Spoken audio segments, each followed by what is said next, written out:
Penyuluh Kesehatan Masyarakat Puskesmas Sulekaring kini gencar turun ke sejumlah pos pelayanan terpadu di tingkat kecamatan untuk meminta warga rutin membersihkan lingkungan tempat tinggalnya minimal 2 kali seminggu.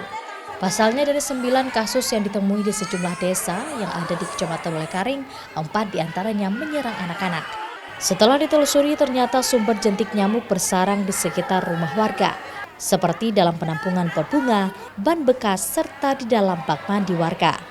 Rata-rata rumah penderita DBD termasuk dalam kawasan padat pemukiman, sehingga membuat perkembangbiakan nyamuk DBD semakin cepat menyebar. Meski upaya fogging sudah dilakukan, namun masih banyak ditemukan sumber jentik nyamuk. Untuk mencegah adanya penambahan kasus, terutama saat musim penghujan, petugas puskesmas berkeliling mengedukasi warga dengan gerakan membasmi DBD.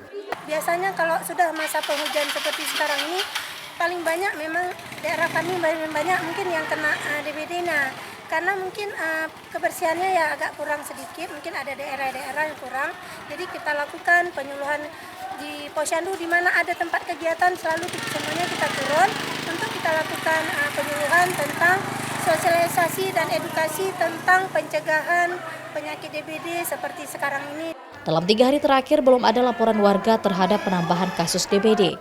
Namun pihak puskesmas akan berkeliling desa untuk mengecek sampel jentik nyamuk ke tiap rumah warga yang dicurigai banyak genangan air bersih tempat bersarangnya jentik nyamuk. Nova Mistayanti, Kompas TV, Banda Aceh.